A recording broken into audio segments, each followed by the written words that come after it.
15절 하나님은 곤고한 자를 그 곤고에서 구원하시며 학대당할 즈음에 그의 귀를 여시나니. 16절 그러므로 하나님이 그대를 환난에서 이끌어내사 좁지 않고 넉넉한 곳으로 옮기려 하셨음즉 무릇 그대의 상에는 기름진 것이 놓이리라. 오늘 이 시간 욥기 36장을 우리가 함께 살펴보면서 하나님이 주신 교훈을 우리가 함께 나누고자 합니다. 우리가 이번 한 주 동안 계속 살펴봤던 것은 이 엘리후라는 사람에 대한 이야기였습니다. 길었습니다. 엘리후가 굉장히 말이 많았던 것 같은데 엘리후 스스로도 아는 것 같습니다. 오늘 본문을 보면은 나를 잠깐 용납하라. 내가 아직도 할 말이 있다라고 그렇게 이제 이야기하는 엘리후가 이제 우리를 볼 수 있는데요. 37장까지 이제 엘리후가 얘기를 하는데 이제 오늘의 본문과 이제 37장까지 해서 엘리후의 이야기가 마무리됩니다. 그래서 이제 엘리후가 자신의 이야기를 정리하는 그런 시간인데 오늘 36장은 그 정리하는 부분에 있어서 이제 전반부에 우리가 해당하는 내용이거든요. 이제 그 얘기를 우리가 함께 볼 수 있기를 원합니다. 3절을 보면은 이제 자신이 먼 데서 지식을 얻고 나를 지으신 이에게 의를 돌려보낸다라고 얘기합니다. 이것은 자신에게 지식을 주신 하나님께 그 의로움을 올려드린다라는 얘기를 하는 거거든요. 그러면서 진실로 내 말은 거짓이 아니라 온전한 지식을 가진 이가 그대와 함께 있느니라 라고 얘기하면서 지금 이제 자신의 이야기를 하면서 하나님이 나에게 주신 지식이니까 그 지식을 확실하게 당신이 좀 들었으면 좋겠다. 내 말은 거짓말이 아니다 라는 이제 그런 얘기입니다. 사실 이제 우리가 엘리후의 얘기를 일주일간 이제 함께 묵상했지만 엘리후의 이야기를 들어보면 뭐 그의 말이 그럴듯한 것도 있긴 한데 하지만 욥의 상황을 정확하게 파악하지 못했고 또 그도 자신이 뭔가 특별한 것처럼 얘기했지만 욥의 세 친구와 크게 차이가 없다라는 것을 우리는 살펴볼 수 있게 됩니다. 이 엘리후의 이야기를 보더라도 우리가 조금 알 수 있는 것은 우리가 하나님에 대해서 안다라는 것은 이제 굉장히 중요한 것이긴 하겠지만 거기에 대한 확신을 가질 때에 우리가 조금 겸손함을 가져야 하지 않는가라는 그런 생각을 가져보게 됩니다. 이 엘리후의 이제 이야기를 계속해서 보게 되면은요. 이제 8절을 보면 혹시 그들이 족쇄에 매이거나 환난줄에 얽혔으면 그의 소행과 악행과 자신들의 교만한 행위를 알게 하시고 그들의 귀를 열어 교훈을 듣게 하시며 명하여 죄악에서 돌이키게 하시나니 라고 얘기를 하는데 지금 이제 엘리후가 계속해서 자신이 확신을 가지고 얘기하는 것은 이제 어떤 죄인들이 족쇄에 매이거나 환난을 받게 된다면 고난을 받게 된다면 그거는 이제 그냥 생기는 것이 아니라 그들의 행위 때문에 그들의 악행 때문에 그리고 그들의 교만 때문에 생긴다라는 것을 기억할 수 있어야 된다라고 그렇게 얘기를 하는 거죠. 그렇게 이야기를 하면서 이제 그때에 그들의 귀를 열어 교훈을 듣게 하시며 그 죄악에서 돌이키게 한다. 우리가 죄악에서 돌이킨다라는 것은 회개를 뜻하지 않습니까? 그러면서 이제 본인의 말에 대한 확고한 말을 얘기를 합니다. 자, 11절을 보면요. 만일 그들이 순종해서 섬기면은 형통한 날을 보내어 즐거운 해를 보내겠지만 만약에 지금 그런 사람들이 죄인들이 순종하지 않으면 칼에 망하며 지식 없이 죽을 것이다 라고 얘기합니다. 이 얘기는 뭘까요? 엘리후의 말이 거의 반 협박이죠. 내 얘기를 듣지 않으면 너는 망할 거고 내 얘기를 듣고 행하면은 너에게 즐거운 날이 있을 거고 형통해질 거야 라고 얘기합니다. 지금 엘리후가 하는 얘기는 누구에 대한 얘기겠습니까? 세상에 살아가는 이제 악인들에 대한 얘기인데 그 이야기를 15절을 보면은 어떻게 얘기하냐면 하나님은 곤고한 자를 그 곤고에서 구원하시며 학대당할 쯤에 그의 길을 여시나니 라고 얘기를 합니다. 지금 이제 엘리후는 자기가 세상의 악인들이 이런 상황에 있을 때 누군가의 말을 통하여 귀를 열게 하시고 그 말을 들으면 형통하고 말을 듣지 않으면 망하게 될 거야 라고 얘기하는데 이제 15절에 누구를 얘기하는 겁니까? 그것을 욥에게 적용을 시킵니다. 당신이 지금 환난을 당하고 당신이 지금 힘들어할 때쯤에 지금 당신의 길을 여신다. 누가요? 하나님이요. 누굴 통해서? 나 엘리후를 통해서 지금 열어주고 있다라고 그렇게 얘기를 하는 거죠. 그래서 16절부터 이렇게 얘기를 하게 됩니다. 그러므로 하나님이 그대를 이제 대놓고 얘기를 합니다. 그대를 욥을 환난에서 이끌어내사 좁지 않고 넉넉한 곳으로 옮기려 하셨은즉 너가 지금 자식을 잃고 재산을 잃고 네 몸이 건강을 잃었던 거에서 이제 하나님이 모든 것을 회복하게 하려고 하는 거야. 누구를 통해서? 내 얘기를 들음으로 말미암아 그렇게 될 거야 라고 얘기를 하면서 지금 이제 욥에게 계속해서 악으로 치우치지 말고 빨리 회개하라는 이야기를 촉구하고 있는 것이죠. 그러면서 욥에게 이제 빨리 돌이켜야 돼 라고 이제 얘기를 하고 있는 겁니다. 그러면서 욥은 이제 계속해서 자신의 얘기들을 보면 이제 자신이 고난받는 이유를 알 수가 없다라고 얘기하지 않습니까? 분명히 그들이 가지고 있는 지식으로는 악인은 벌을 받고 그 다음에 선한 사람을 복을 받는 건데 지금 욥의 상황은 그 좀 특별한 상황이거든요. 그러니까 욥 스스로도 이해하지 못하고 지금 도대체 나에게 일어난 일이 뭐지? 라고 하면서 하나님의 뜻을 기다리고 있는 거거든요. 그런데 지금 계속해서 그 엘리후는 회개를 촉구하면서 이제 오늘 본문의 마지막을 보면 이 하나님의 위대하심, 하나님이 이 땅을 창조하시고 하나님의 전지전능하심에 대해서 이야기를 하게 됩니다. 그러면서 26절에 하나님은 높으시니 하나님은 높으시다. 우리가 그를 알 수 없고 그의 횟수를 헤아릴 수가 없느니라 라고 하면서 자연 현상들을 쭉 이제 얘기를 하면서 자신의 논리를 이제 맞다라는 거에 대한 확증을 하며 오늘 본문은 마무리하게 됩니다. 사랑하는 성도 여러분, 사실 이 그 엘리후가 했었던 얘기들을 제가 한 주간 욥의 입장에서 볼 때 맞지 않다라고 그렇게 계속 말씀드렸지 않습니까? 그러나 이 사실 엘리후가 했었던 이야기는 악인들에게는 해당되는 내용입니다. 이 악인들에게는 사실 해당되는 내용이지만 욥에게는 해당되지 않는 내용이거든요.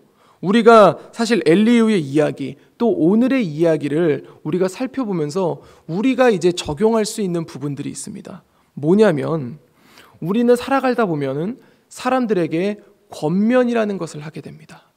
누가 이제 어려워하거나 아니면 내가 어떻게 살아야 될지 잘 몰라서 헷갈려하거나 힘들어하고 있는 성도들에게 모른 척을 하는 것이 아니라 그들에게 가서 권면을 사실 할 수 있어야 됩니다. 요즘 우리가 살아가는 시대는 굉장히 무관심의 시대라고 하지 않습니까? 그래서 심지어 정말 내 옆에 있는 성도가 교회를 어느 순간 안 나온다 하더라도 내가 잘 나오면 되지, 또는 내 식구만 잘 나오면 되지, 이러면서 관심도 안 가지는 경우들이 있거든요. 우리의 사회는 그렇게 변해가고 있는데 우리가 오늘 이 본문을 묵상하면서 우리가 잘못 적용하게 되는 경우가 그래 권면하면 상처 주게 되니까 아무런 권면을 하지 말아야 돼, 이 얘기를 하는 것이 아닙니다. 뭐냐면 우리가 누군가에게 권면을 할 때 그냥 이제 그 권면을 할 때 내 뜻대로 함부로 이야기하는 것이 아니라 정말 하나님이 그에게 했었던 고난이 무엇일까, 그 고난의 뜻이 무엇인지 우리가 진짜 깊이 기도하고 그에게 무거운 마음으로 이 권면을 해줄 수 있어야 된다는 것이고, 또 한 가지는 우리가 옆에서 같이 기도해 줄 수 있어야 된다는 것이죠. 하나님이 왜 내 옆에 있는 사람에게 고난을 주셨는가, 아니면은 하나님이 나에게 왜 고난을 주셨는가, 그 하나님의 뜻을 구하며 그 하나님의 뜻을 깨닫기를 소망하며 우리가 기도할 수 있어야 한다는 것이죠. 그리고 또 한 가지 우리가 오늘 본문을 통해서 기억해야 될 수 있는 것 중에 하나는 이 엘리후가 특히 굉장히 자주 썼던 내용 중에 이 하나님의 통치하심, 하나님의 전능하심, 그리고 하나님의 의로우심, 하나님의 정의, 이런 것들을 계속해서 이야기하지 않습니까? 그러면서 자연 현상을 이야기하고 세상의 섭리를 이야기하면서 중요한 것은 그것만 말하면 되는데 그걸 얘기하면서 뭘 계속 껴맞추는 거예요? 나의 논리를 껴맞춘다라는 것이죠. 우리가 이런 부분들을 조심할 수 있어야 됩니다. 하나님의 뜻을 구하고 하나님의 그런 전능함을 우리가 찬양해야 되는 것은 마땅하지만 그 하나님의 전능하심을 나의 논리를 이제 어떤 확증시키는 증거로 이제 한다라는 것은 우리로 하여금 뭐에 빠질 수 있게 하냐면요, 교만에 빠질 수 있게 한다라는 것을 우리가 기억할 수 있어야 됩니다.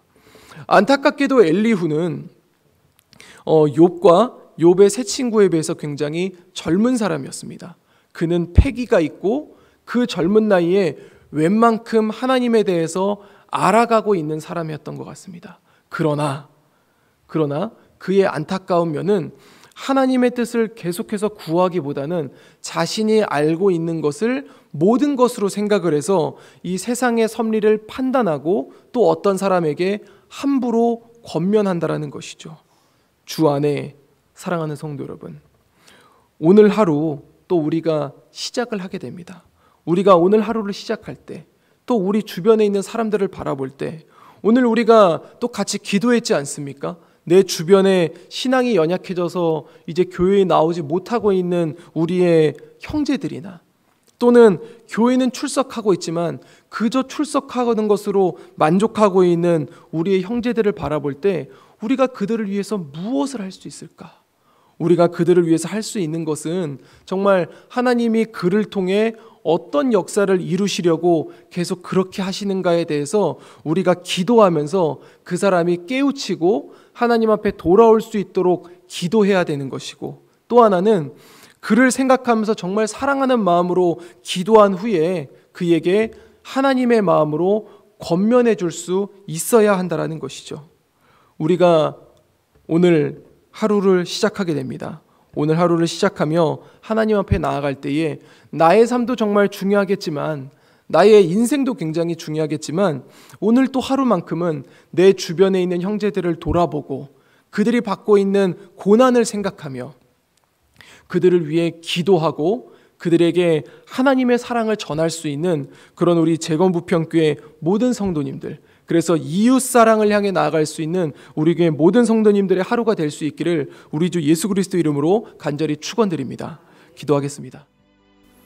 이제 오늘 받은 말씀으로 함께 기도하겠습니다. 하나님, 우리가 가정의 달을 보내고 있는 것만큼 나를 위한 것만이 아니라 내 주변을 돌아볼 수 있게 하시고 내 가정의 신앙을 위해 기도하는 나 자신이 되게 하옵소서. 뿐만 아니라 우리 이웃을 향하여 주님의 사랑을 전할 수 있는 오늘 하루가 되게 하여 주시옵소서. 함께 기도하겠습니다.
이제 오늘의 기도 제목을 가지고 합심하여 기도하도록 하겠습니다.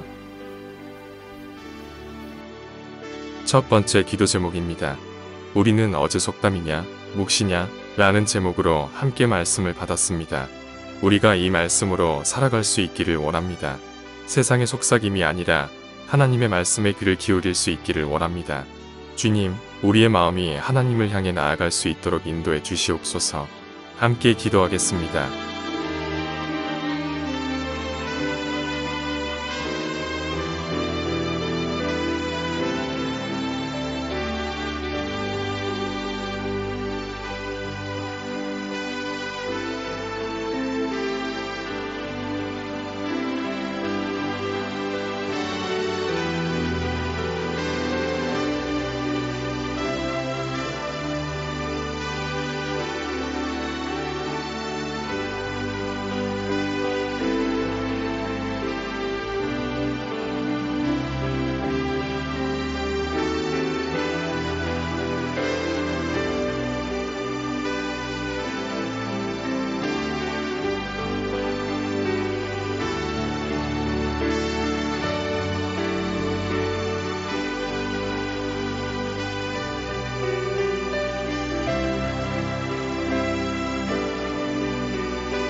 두 번째 기도 제목입니다.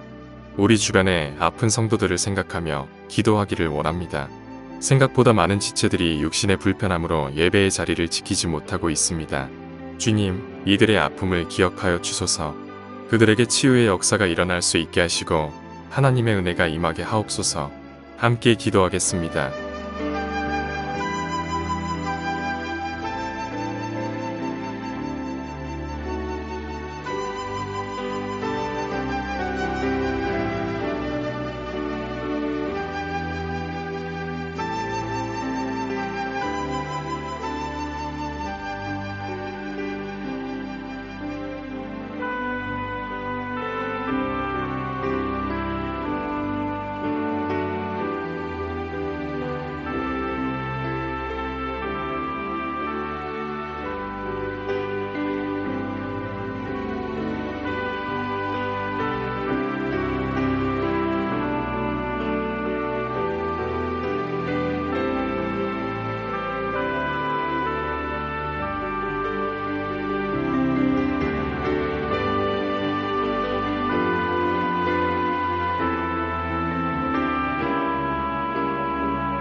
세 번째 기도 제목입니다. 이번 한 주를 위해 기도합니다. 하나님, 이번 한 주 나에게 다가올 영적인 싸움들을 생각해 봅니다. 많은 유혹과 시련이 나를 무너뜨리려고 하겠지만 말씀으로 모든 것들을 이겨낼 수 있게 하시고 하나님의 역사함을 체험하게 하옵소서. 함께 기도하겠습니다.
이제 개인의 기도 제목을 가지고 하나님 앞에 기도하시기 바랍니다.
수고하셨습니다.